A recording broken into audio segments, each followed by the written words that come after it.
দিনটি ছিল 4 জানুয়ারি। রাত তখন 12টা প্রায়। এদিকে জানালা দিয়ে দেখছি তখন শুরু হলো স্নোফল। ইউকেতে সিজনের প্রথম স্নোফল।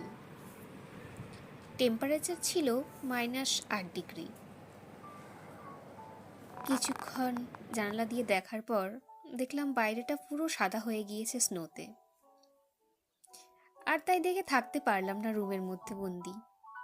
বেরিয়ে পড়লাম বাইরে। অলরেডি তখন 2টো বাজে। কিছুক্ষণ স্নোফল এনজয় করে আবার রুমে ফিরে এলাম।